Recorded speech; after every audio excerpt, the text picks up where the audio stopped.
What if I told you that a poverty-stricken foreign widow, gleaning scraps of grain just to survive, would become the great-grandmother of Israel's greatest king and a direct ancestor of Jesus Christ himself? This isn't just another Bible story. This is the remarkable account of Ruth, a Moabite woman who had every reason to walk away but chose loyalty over comfort, faith over fear, and love over self-preservation. In the Book of Ruth, we witness how God weaves together heartbreak and hope, famine and provision, death and new life into a masterpiece of redemption. Here, a chance meeting in a barley field becomes a divine appointment. A midnight encounter at a threshing floor transforms into a marriage proposal, and a simple act of kindness ripples through generations to touch the very lineage of the Messiah.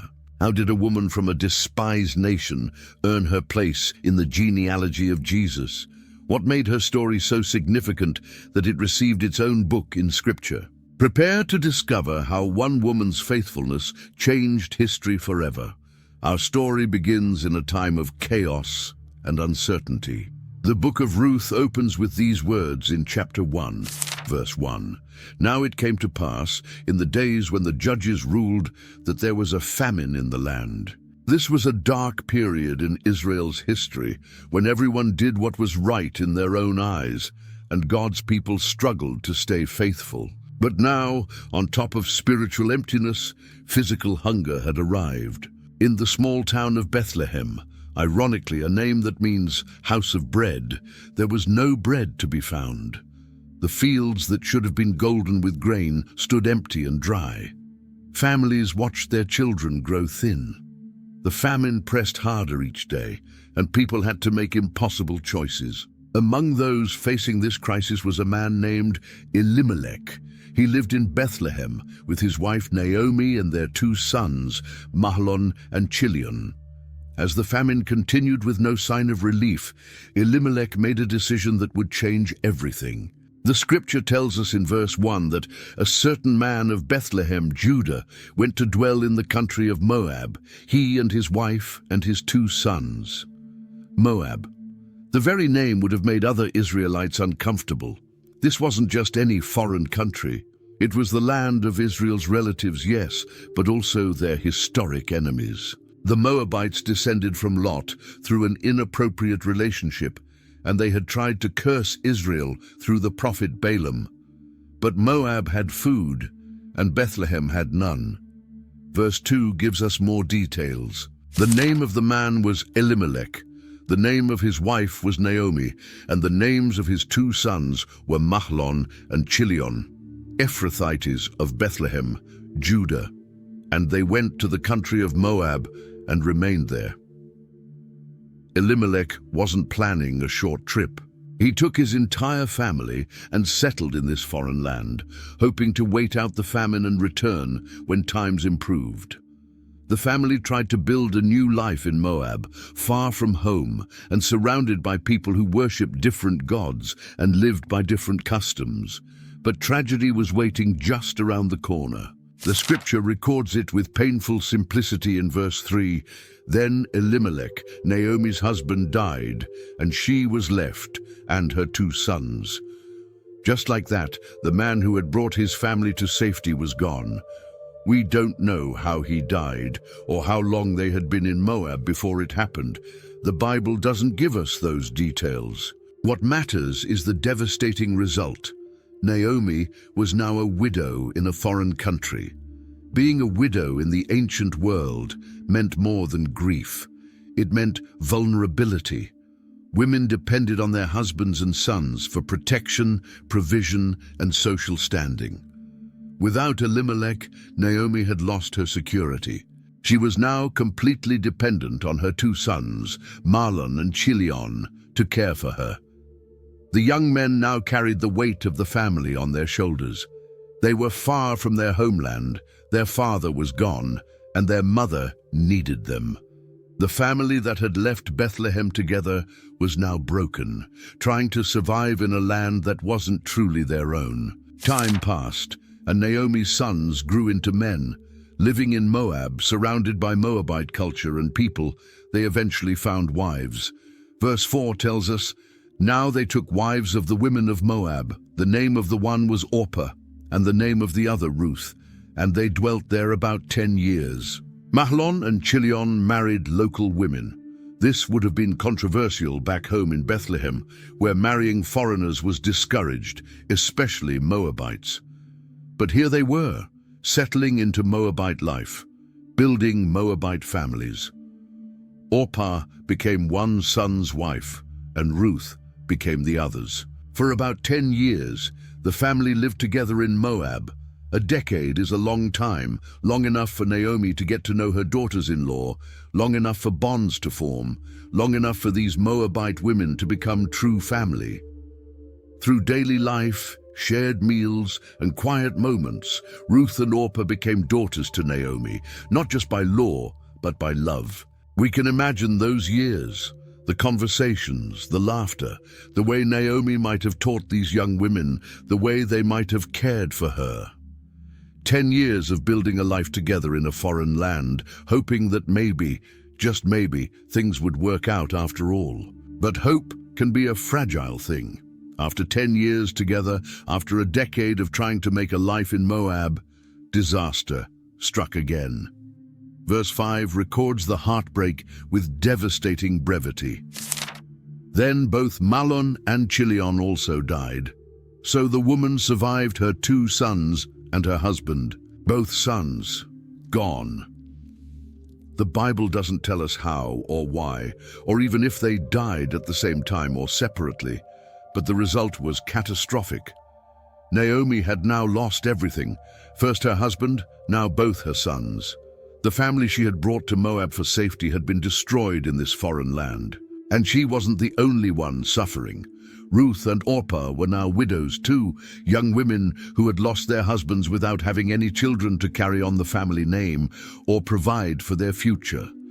In that culture, being a childless widow meant having no security, no inheritance, no clear path forward. Here, 3 widows sat together in grief. Naomi, who had lost her husband and both sons. Ruth and Orpah, who had lost their husbands and any hope of the life they had imagined. No men to provide for them, no children to care for them in their old age, no clear future in sight. The woman who had left Bethlehem with a full family was now left with only daughters-in-law, who had no obligation to stay with her. Everything Elimelech had hoped to preserve by moving to Moab had been lost anyway. In the midst of her grief, news from home reached Naomi. Verse 6 tells us, "Then she arose with her daughters-in-law that she might return from the country of Moab, for she had heard in the country of Moab that the Lord had visited his people by giving them bread." The famine was over. Back in Bethlehem, back in the land she had left so many years ago, God had provided food again. The Lord had remembered his people and blessed them with harvest. The fields were full, the storehouses were stocked, and life had returned to normal in Judah. This news changed everything for Naomi. What did she have left in Moab? Her husband and sons were buried there, but she had no future there. She was a Hebrew woman in a foreign land with no family support and no means of survival. But back in Bethlehem, even as a widow, she might have relatives who would help her. She might find some small corner of her family's land to live on. She might have a chance. So Naomi made her decision. She would go back home. Verse 7 says, "Therefore she went out from the place where she was, and her 2 daughters-in-law with her, and they went on the way to return to the land of Judah." The 3 widows set out together on the road from Moab to Bethlehem. It was a journey of about 50 miles, crossing rough terrain and leaving behind everything familiar to Ruth and Orpah. But they went with Naomi, walking beside their mother-in-law as she returned to a homeland they had never seen. As they walked along the road, Naomi began to think about what she was asking these young women to do. She was going home, yes, but for Ruth and Orpah, Bethlehem would be completely foreign. They would be strangers, foreigners, Moabites among Hebrews. What kind of life could they have there? Naomi stopped walking. Verse 8 tells us what she said. "And Naomi said to her 2 daughters-in-law, 'Go, Return each to her mother's house. The Lord deal kindly with you, as you have dealt with the dead and with me." She was releasing them. Naomi acknowledged how good they had been to her sons and to her, but now she urged them to go back to their mother's houses, back to their own people, back to the chance of finding new husbands and rebuilding their lives. Verse 9 continues, "The Lord grant that you may find rest, each in the house of her husband." So she kissed them, and they lifted up their voices and wept. Naomi wanted them to find security again, to find new husbands and have the peaceful life that had been stolen from them. She kissed them goodbye, but the young women broke down crying. The thought of leaving Naomi was tearing them apart. Verse 10 shows their response. "And they said to her, 'Surely we will return with you to your people.'" They wanted to stay with her. Despite everything, despite the uncertainty, they were ready to follow Naomi to Judah. But Naomi pushed harder. Verses 11 through 13 record her painful reasoning. "But Naomi said, 'Turn back, my daughters. Why will you go with me? Are there still sons in my womb that they may be your husbands? Turn back, my daughters, go, for I am too old to have a husband. If I should say I have hope, if I should have a husband tonight and should also bear sons, would you wait for them till they were grown? Would you restrain yourselves from having husbands? No, my daughters, for it grieves me very much for your sakes that the hand of the Lord has gone out against me." Naomi was being brutally honest. According to their custom, if a man died without children, his brother should marry the widow to provide an heir. But Naomi had no more sons to give them. She couldn't give them a future. She believed God himself had turned against her, and she didn't want these young women dragged down into her misery. Verse 14 tells us, "Then they lifted up their voices and wept again. And Orpah kissed her mother-in-law, but Ruth clung to her." Orpah made the practical choice. With tears streaming down her face, she kissed Naomi goodbye and turned back toward Moab, toward the possibility of a new life among her own people. No one could blame her. She had shown remarkable loyalty by coming this far, but Ruth didn't move. While Orpah walked away, Ruth held on to Naomi. Verse 15 shows Naomi's final attempt.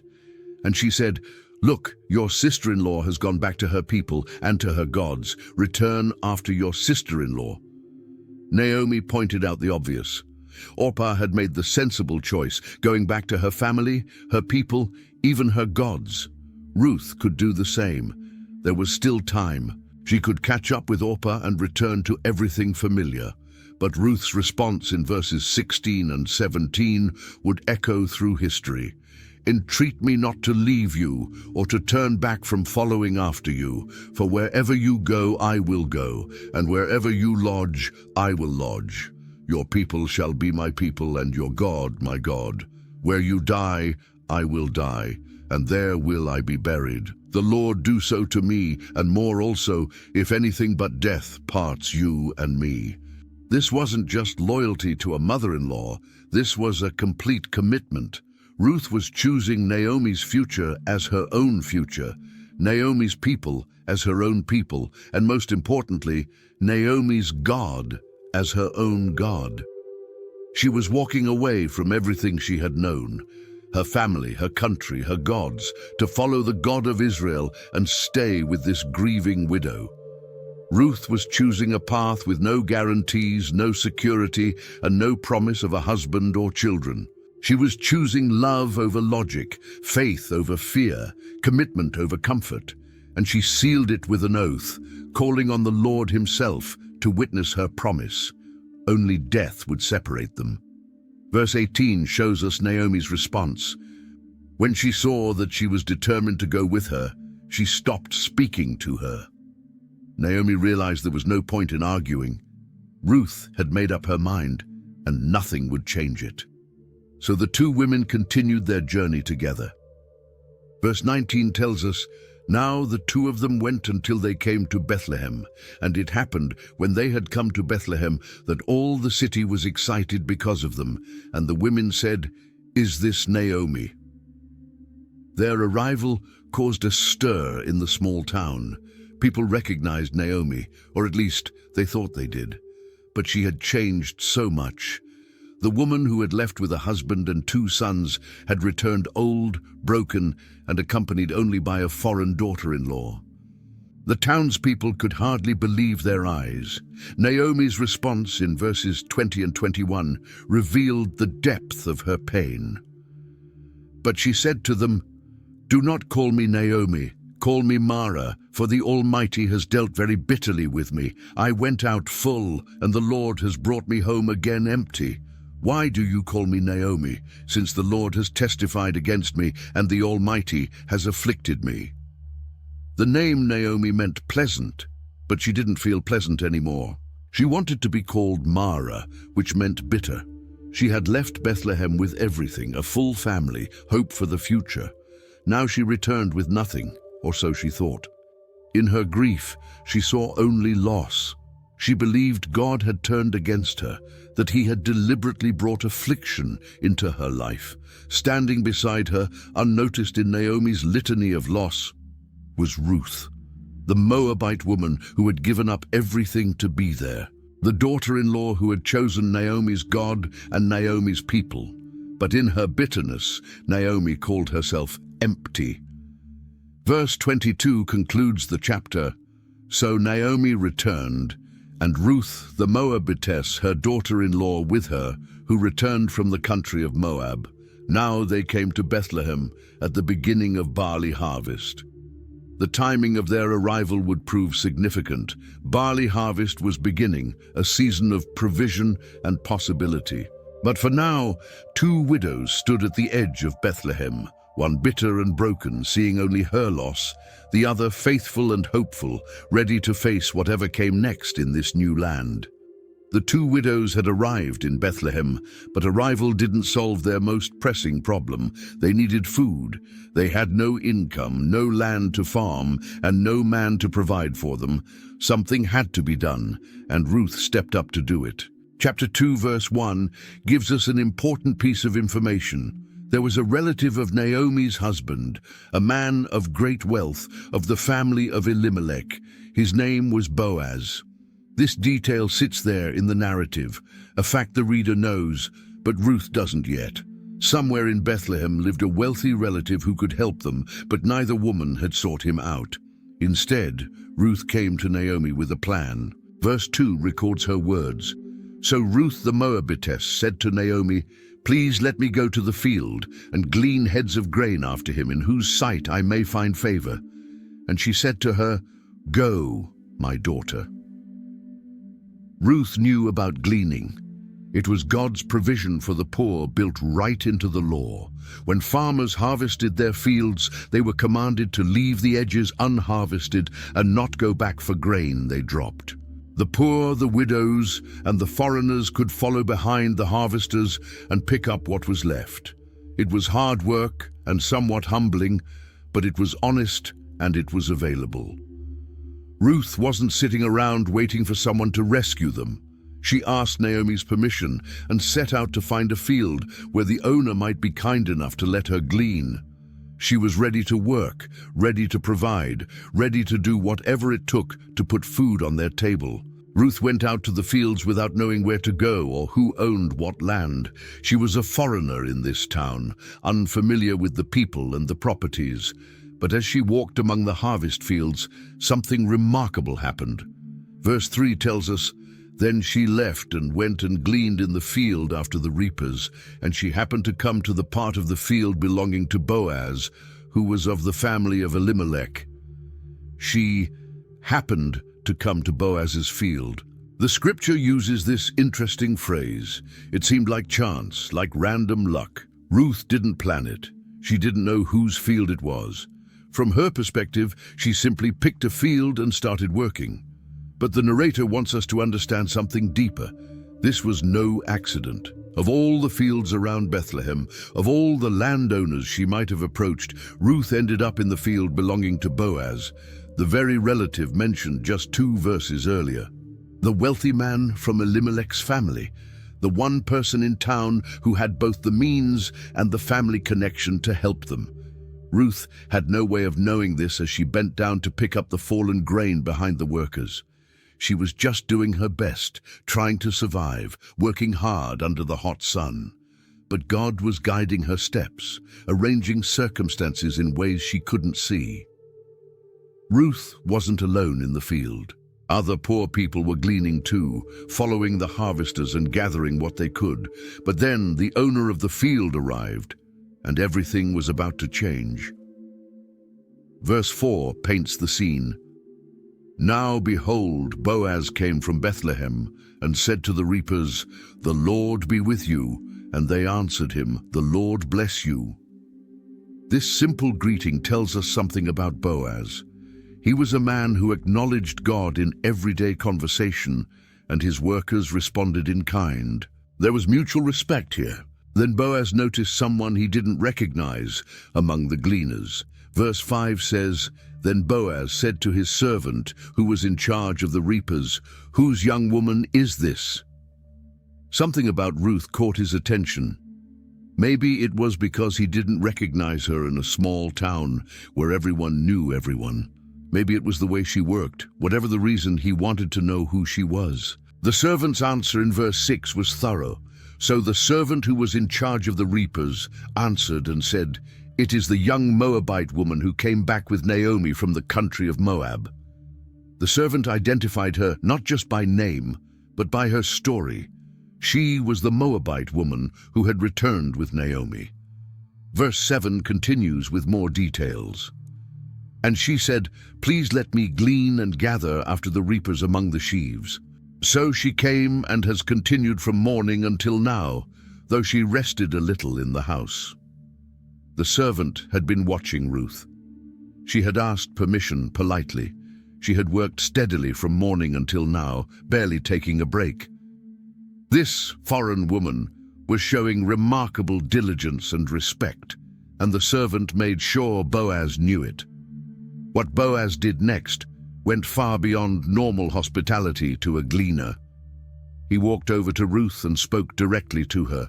Verse 8 records his words. "Then Boaz said to Ruth, 'You will listen, my daughter, will you not? Do not go to glean in another field, nor go from here, but stay close by my young women.'" This was unusual. Boaz was inviting her to stay specifically in his field, under his protection. He called her "my daughter," a term of affection and care. He wanted her to stay close to his female servants, which would offer her safety and companionship. Verse 9 shows how far his kindness extended.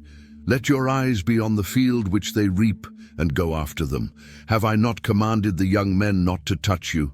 And when you are thirsty, go to the vessels, and drink from what the young men have drawn." Boaz gave her access to the water his servants had drawn. She wouldn't have to find her own water source. More importantly, he had commanded his young men not to bother her. This was crucial. Young female gleaners were vulnerable to harassment from field workers. Boaz was offering Ruth protection that most gleaners never received.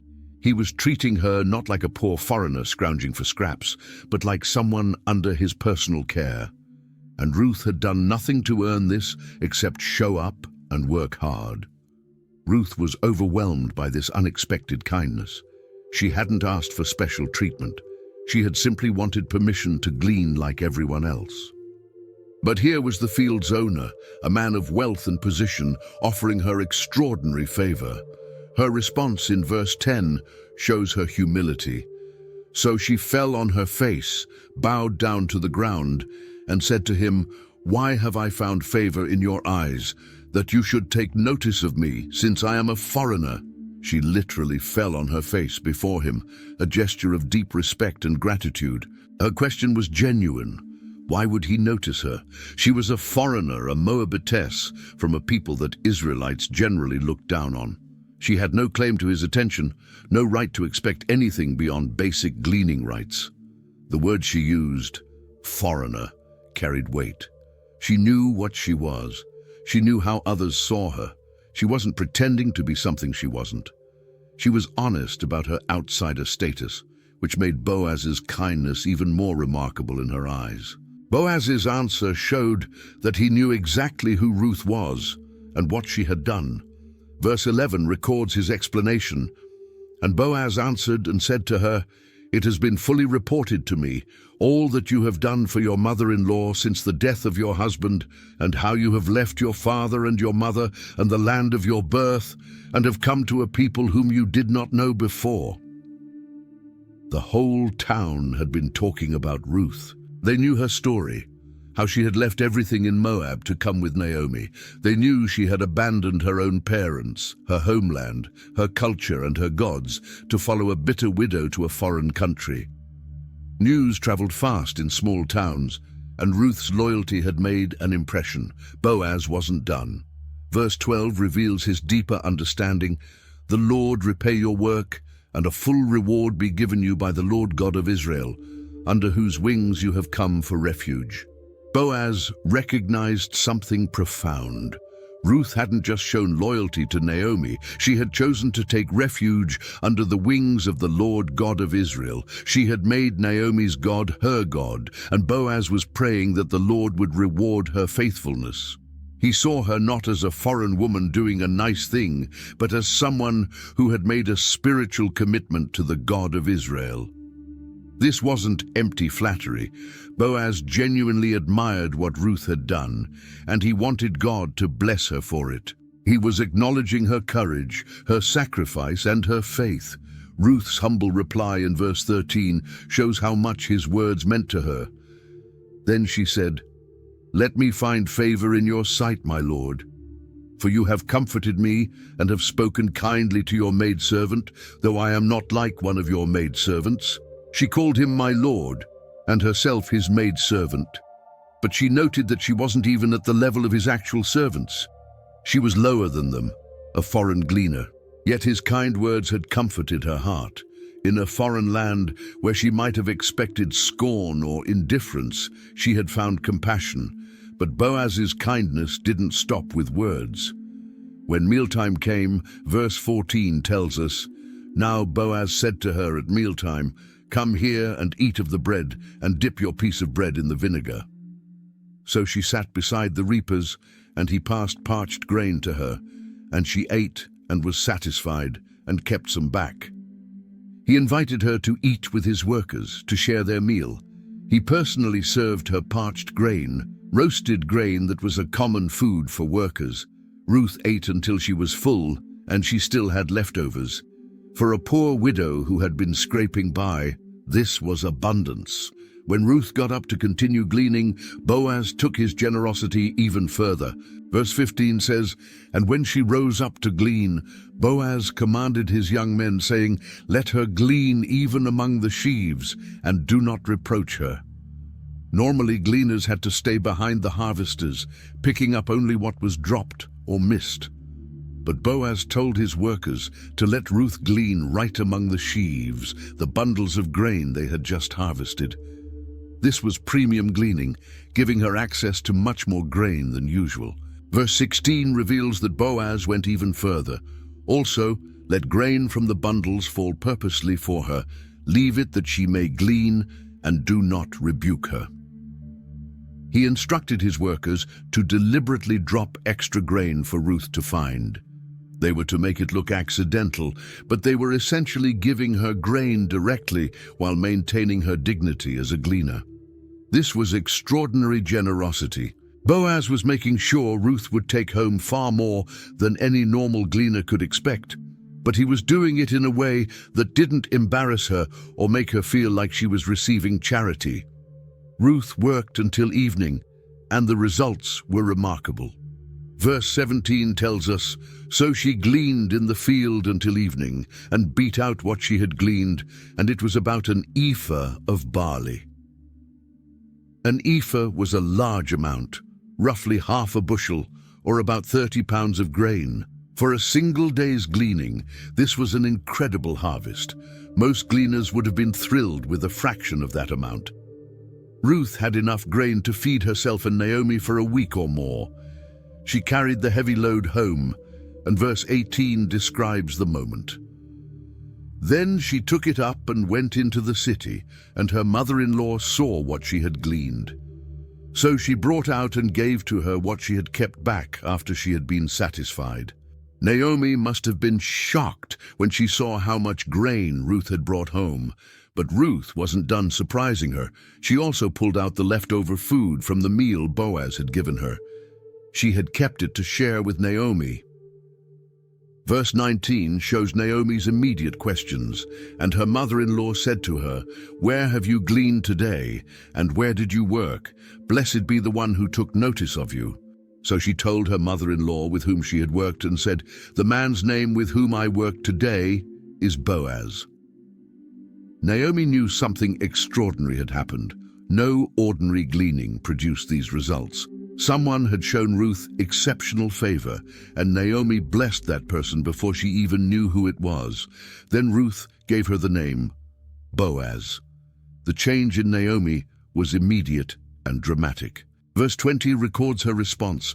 Then Naomi said to her daughter-in-law, "Blessed be he of the Lord, who has not forsaken his kindness to the living and the dead." And Naomi said to her, "This man is a relation of ours, one of our close relatives." The bitter woman who had called herself Mara, who had said God had turned against her, suddenly saw God's hand at work. Boaz wasn't just any kind landowner, he was family. He was one of their close relatives, someone who had the right and potentially the responsibility to help them.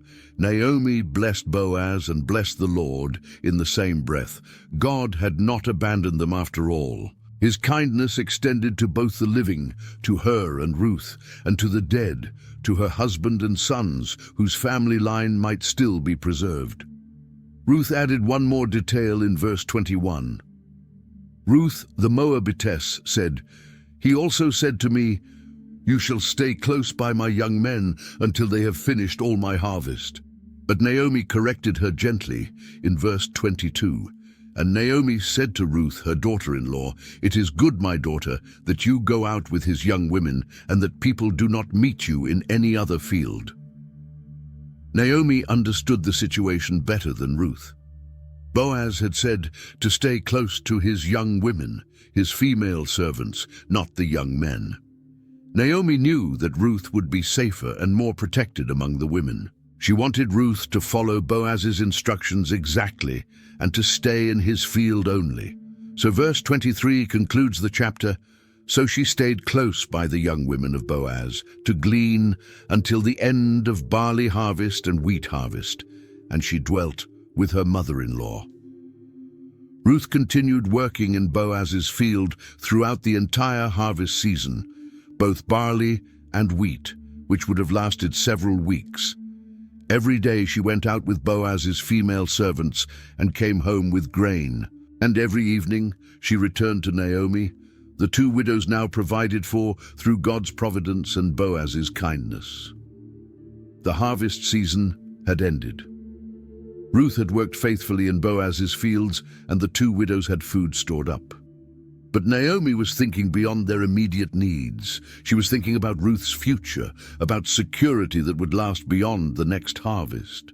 Chapter 3, verse 1 shows Naomi taking initiative. Then Naomi, her mother-in-law, said to her, "My daughter, shall I not seek security for you, that it may be well with you?" Naomi wasn't content with temporary provision. She wanted Ruth to have a home, a husband, a future. The word she used for security literally meant rest, a place where Ruth could finally stop struggling and find peace. After everything Ruth had sacrificed for her, Naomi wanted to give something back. Verse 2 reveals Naomi's plan. "Now Boaz, whose young women you were with, is he not our relative? In fact, he is winnowing barley tonight at the threshing floor." Naomi had been watching and thinking. Boaz had shown remarkable kindness to Ruth. He was their relative. And tonight he would be at the threshing floor, winnowing barley, separating the grain from the chaff by tossing it in the air so the wind could blow away the lighter husks. This was the perfect opportunity. Then Naomi gave Ruth specific instructions in verse 3. "Therefore wash yourself and anoint yourself, put on your best garment, and go down to the threshing floor, but do not make yourself known to the man until he has finished eating and drinking." Ruth was to prepare herself carefully, wash, put on perfume, wear her best clothes. But she wasn't to approach Boaz while he was working or eating. She needed to wait for the right moment. This wasn't a casual visit, this was a carefully planned approach. Verse 4 continues with the crucial part of the plan. Then it shall be, when he lies down, that you shall notice the place where he lies, and you shall go in, uncover his feet, and lie down, and he will tell you what you should do. This instruction might sound strange to us, but in their culture it carried specific meaning. Uncovering someone's feet and lying there was a symbolic act, a way of asking for protection and covering. Ruth was essentially going to propose to Boaz, to ask him to be her kinsman redeemer. It was bold, it was risky, but it was also proper within their customs. Ruth's response in verse 5 shows her complete trust in Naomi. And she said to her, "All that you say to me, I will do." No questions, no hesitation. Ruth didn't push back or express fear about this unusual plan. She trusted Naomi's wisdom and understanding of their culture. If Naomi said this was the way forward, Ruth would do it. Verse 6 tells us, "So she went down to the threshing floor and did according to all that her mother-in-law instructed her." Ruth followed the instructions exactly. She washed, anointed herself with oil or perfume, put on her best clothes, and made her way to the threshing floor. This wasn't her usual work clothes or her gleaning outfit. She was presenting herself at her best, showing respect for Boaz and for the significance of what she was about to do. The threshing floor was typically located on a high, flat area where the wind could blow freely to help separate the grain from the chaff. After a long day of winnowing, workers would eat and drink together, celebrating the completion of the harvest. It was a joyful time, a time of satisfaction after hard work. Ruth arrived and stayed hidden, watching and waiting. Verse 7 describes what happened. "And after Boaz had eaten and drunk, and his heart was cheerful, he went to lie down at the end of the heap of grain, and she came softly, uncovered his feet, and lay down." Boaz finished his meal in good spirits. His heart was cheerful after a successful harvest and a satisfying meal. He went to sleep at the end of the grain pile, probably to guard it through the night. This was common practice. Owners would sleep near their grain to protect it from thieves. Ruth waited until he was asleep, then moved quietly. She uncovered his feet and lay down there, positioning herself as a servant would, humble and respectful. Then she waited in the darkness for Boaz to wake. The night passed, and something woke Boaz. Verse 8 captures the startling moment. "Now it happened at midnight that the man was startled and turned himself, and there a woman was lying at his feet."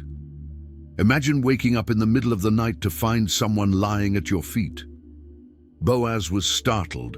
The word suggests he was alarmed, confused. Who was this? What was happening? His immediate question in verse 9 was direct, and he said, "Who are you?" Ruth's answer was clear and bold. So she answered, "I am Ruth, your maidservant. Take your maidservant under your wing, for you are a close relative." She identified herself first. This was Ruth, the woman who had been gleaning in his fields. But then she made her request. The phrase, "Take your maidservant under your wing," was the same imagery Boaz had used when he blessed her earlier. He had prayed that God would reward her for coming under the wings of the Lord. Now Ruth was asking Boaz to be the answer to his own prayer, to spread his wing of protection over her. She reminded him that he was a close relative. The Hebrew word is goel, the kinsman redeemer. This was someone who had both the right and the responsibility to help a relative in need, to redeem property, and to marry a widow to continue the family line. Ruth was asking Boaz to fulfill that role. This took courage. Ruth was proposing marriage, but she was doing it in a way that acknowledged the legal and cultural framework. She wasn't just asking Boaz to marry her because she liked him. She was appealing to his position as a redeemer, to his responsibility to the family. Boaz's response showed his character immediately. Verse 10 records his words. Then he said, "Blessed are you of the Lord, my daughter, for you have shown more kindness at the end than at the beginning, in that you did not go after young men, whether poor or rich." He blessed her. Even in his surprise, his first reaction was to bless Ruth for what she had done. He called this act of hers a kindness, and not just any kindness, but an even greater kindness than her earlier loyalty to Naomi. Boaz recognized what Ruth's request meant. She was a young woman who could have pursued young men, men her own age, whether they were poor or wealthy. She could have looked for security in a younger husband who might give her more years together, more children, more of the things young women typically wanted. But instead, she had come to him. Boaz was older. The text makes this clear by his reference to young men and his calling Ruth "my daughter" throughout their interactions. Ruth wasn't choosing based on age or attraction. She was honoring the family connection and showing loyalty to Naomi's family line. Verse 11 continues with Boaz's response. "And now, my daughter, do not fear. I will do for you all that you request. For all the people of my town know that you are a virtuous woman."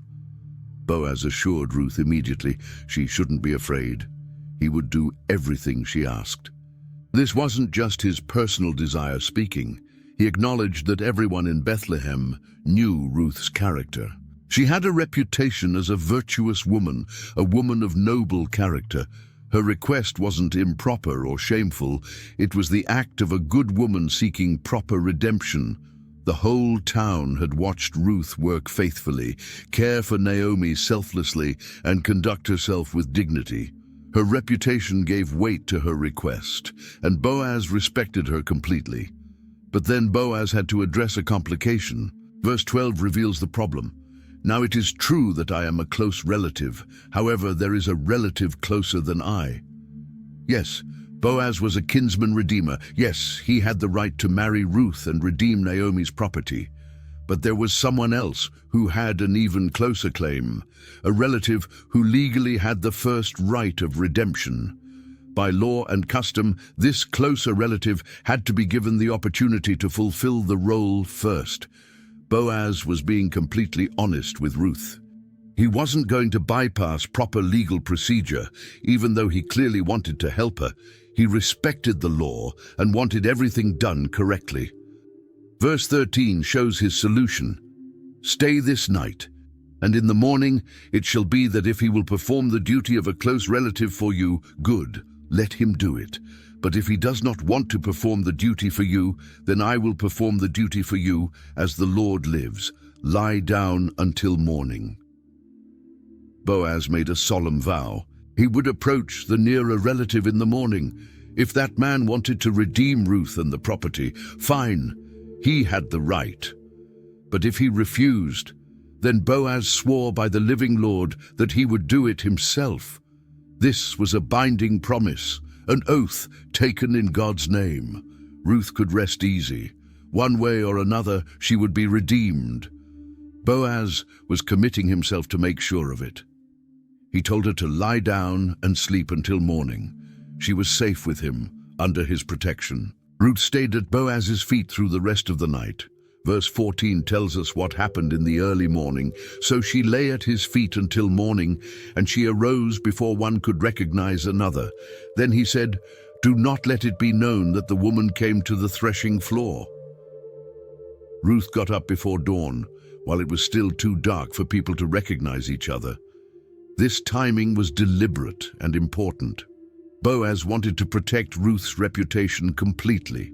What had happened between them was proper and honorable, but if people saw a woman leaving the threshing floor at dawn, they might gossip or draw wrong conclusions. Boaz was thinking about Ruth's honor. Even though they had done nothing wrong, even though this was a culturally appropriate way for her to propose marriage, he knew how rumors could spread and damage a woman's reputation. So he made sure she left before anyone could see and identify her. His care for her reputation showed his character. He could have been less careful, but he valued Ruth's good name as much as she did. He was already acting as her protector, guarding not just her physical safety, but her social standing in the community. Before Ruth left, Boaz did something characteristic of his generosity. Verse 15 describes it. Also, he said, "Bring the shawl that is on you and hold it." And when she held it, he measured 6 ephahs of barley and laid it on her. Then she went into the city. Boaz asked Ruth to hold out her shawl, the large outer garment she was wearing. Then he measured out 6 ephahs of barley. The exact amount is debated by scholars, but it was a substantial quantity of grain, a generous gift that would have been heavy to carry. This gift served multiple purposes. First, it was practical provision, more food for Ruth and Naomi. Second, it was a sign of Boaz's serious intentions. He wasn't sending Ruth away empty-handed after her proposal. Third, it gave Ruth something to show Naomi, proof that the meeting had gone well. The grain was also a sign of Boaz's commitment. He was already providing for Ruth as a kinsman redeemer would, even before the legal matters were settled. His actions backed up his words. Some manuscripts add at the end of verse 15 that Boaz himself went into the city, though this detail varies in different versions of the text. What's clear is that both of them returned to town separately in the early morning. Ruth made her way home carrying the heavy load of grain. Verse 16 describes her arrival. So, when she came to her mother-in-law, she said, "Is that you, my daughter?" Then she told her all that the man had done for her. Naomi's question, "Is that you, my daughter?" might suggest she was asking for confirmation in the dim, early morning light, or perhaps it was an idiomatic way of saying, "How did it go?" The important thing is that Ruth then recounted everything that had happened.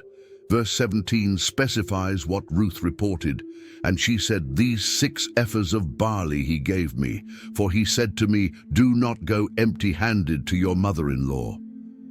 Ruth showed Naomi the grain and repeated Boaz's words. Boaz had specifically said he didn't want Ruth to return to Naomi empty-handed.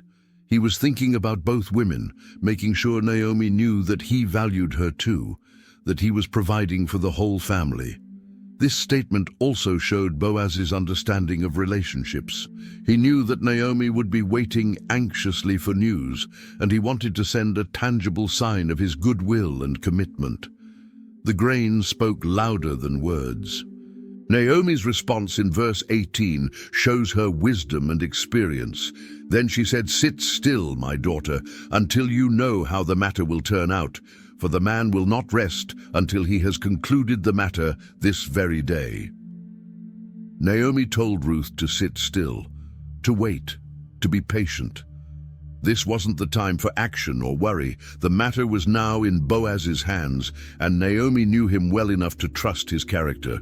He wouldn't delay or forget. He would take care of this issue today. The phrase, "the man will not rest," showed Naomi's confidence in Boaz.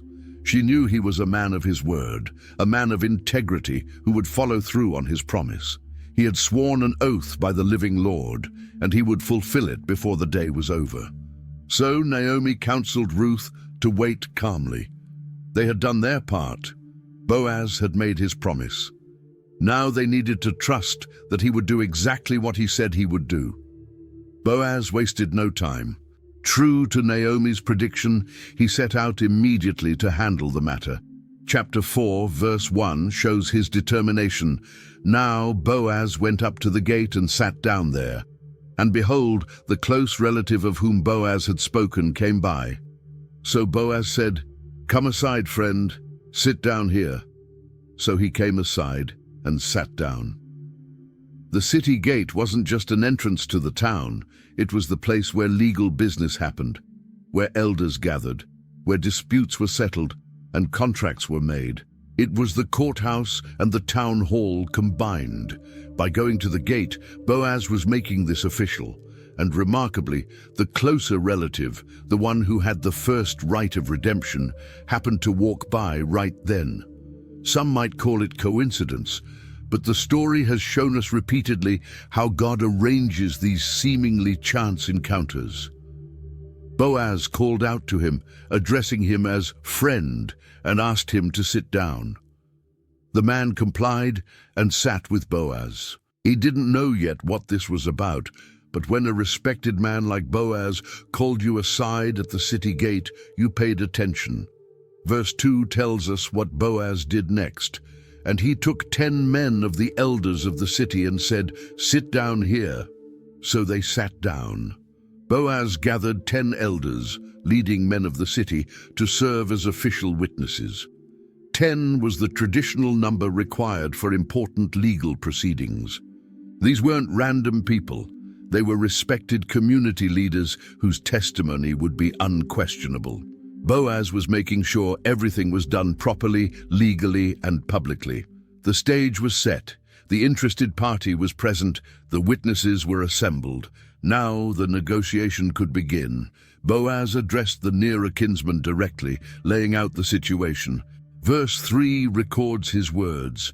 Then he said to the close relative, Naomi, who has come back from the country of Moab, sold the piece of land which belonged to our brother Elimelech. This was news. Naomi had a piece of land, property that had belonged to her deceased husband Elimelech. She was selling it, probably out of necessity. As a widow with no sons, she couldn't work the land herself, and she needed the money to survive. The fact that this land existed and was being sold was apparently not common knowledge yet. Boaz was bringing this information to light as part of the redemption process. The land needed to stay in the family if possible, which is why the kinsman redeemer had the first opportunity to buy it. Verse 4 continues with Boaz's proposal. And I thought to inform you, saying, buy it back in the presence of the inhabitants and the elders of my people. If you will redeem it, redeem it. But if you will not redeem it, then tell me that I may know, for there is no one but you to redeem it, and I am next after you. And he said, I will redeem it. Boaz was being completely transparent. He informed the man in the presence of witnesses and gave him the first chance. The legal order was clear. This man had the first right, and Boaz came second. If the man wanted to redeem the property, he could. If not, Boaz stood ready. The man's initial response was quick and positive. I will redeem it. He was willing to buy the land. This seemed like good business. Acquiring more property, keeping it in the family, helping out a relative. From his perspective, this was a straightforward transaction. But Boaz hadn't told him everything yet. There was another part to this redemption that changed the entire equation. Verse 5 reveals the complete picture. Then Boaz said, on the day you buy the field from the hand of Naomi, you must also buy it from Ruth the Moabitess, the wife of the dead, to perpetuate the name of the dead through his inheritance. Here was the catch. The land didn't come alone. According to the law of kinsman redeemer, buying the land meant also taking responsibility for Ruth, the widow of Naomi's son.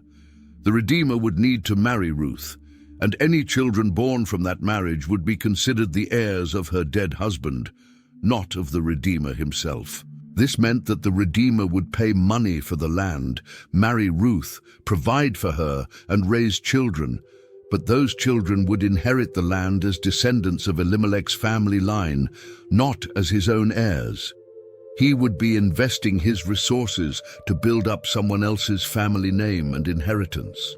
The man's response in verse 6 was immediate, and the close relative said, I cannot redeem it for myself, lest I ruin my own inheritance. You redeem my right of redemption for yourself, for I cannot redeem it. He backed out completely. The moment he understood the full implications, he withdrew his claim. His reasoning was financial and practical. If he married Ruth and had children by her, those children would take a portion of his estate as heirs of the dead, potentially harming the inheritance of his existing children or future children by other wives. He couldn't risk damaging his own family's financial future. So he formally passed the right of redemption to Boaz. He couldn't do it, but Boaz could redeem in his place. The transaction needed to be made official. Verse 7 explains the custom. Now this was the custom in former times in Israel concerning redeeming and exchanging. To confirm anything, one man took off his sandal and gave it to the other, and this was a confirmation in Israel. Taking off a sandal and giving it to someone else was a symbolic act that sealed a business deal. It was like signing a contract today. The sandal represented the right to walk on the property, the right of ownership. By giving his sandal to Boaz, the nearer kinsman was transferring all his rights and responsibilities. Verse 8 shows this happening. Therefore the close relative said to Boaz, "Buy it for yourself." So he took off his sandal. The man removed his sandal and gave it to Boaz, officially and publicly releasing his claim. The right of redemption now belonged completely to Boaz.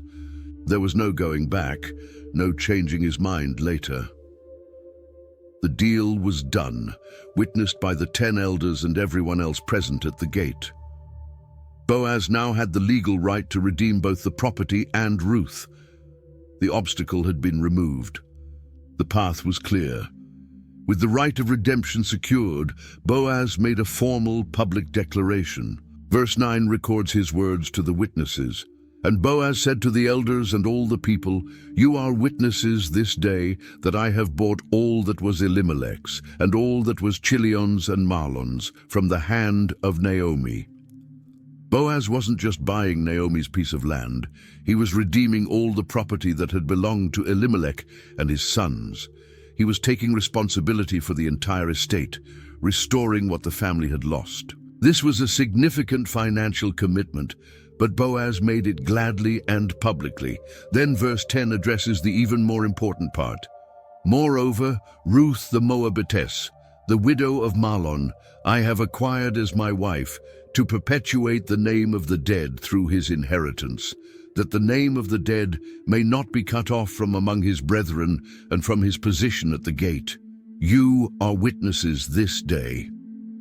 Boaz declared his intention to marry Ruth. He stated clearly that he was doing this to preserve the name of the dead, to make sure that Mahlon's name and line would continue. Any son born to Ruth would be counted as Mahlon's heir, carrying on the family name and inheritance. Boaz also identified Ruth specifically as the Moabitess. He wasn't hiding her foreign origin or pretending she was something she wasn't.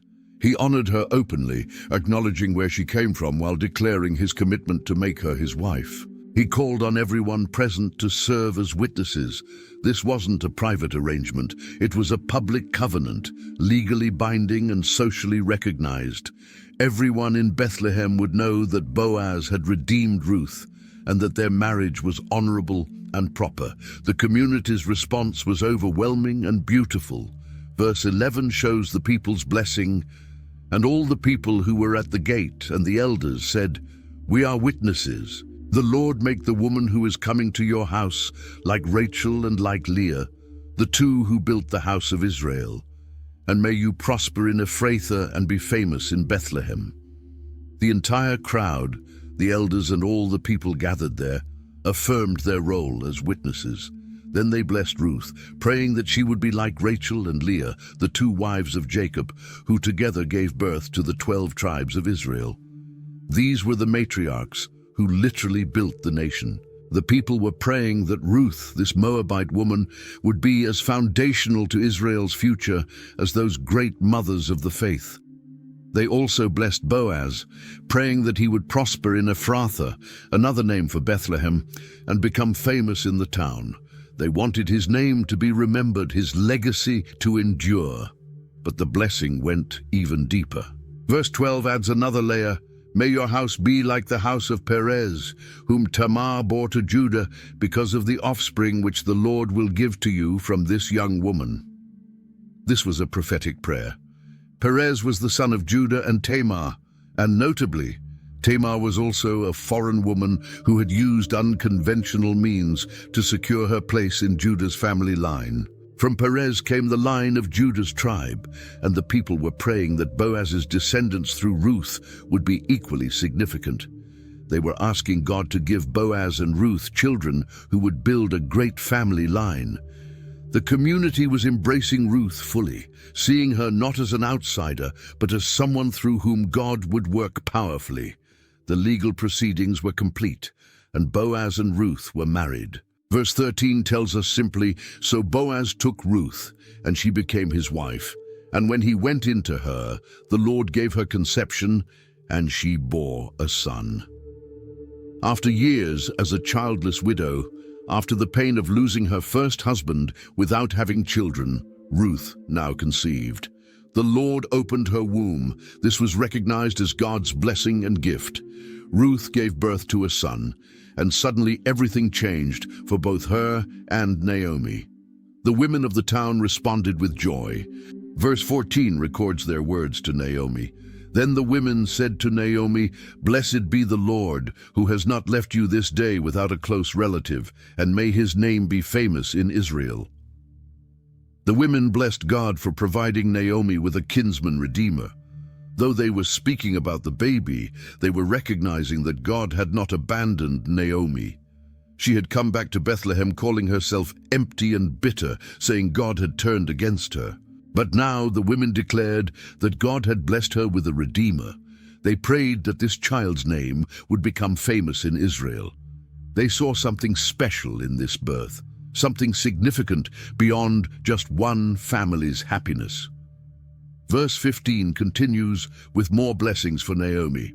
"And may he be to you a restorer of life and a nourisher of your old age. For your daughter-in-law, who loves you, who is better to you than 7 sons, has borne him."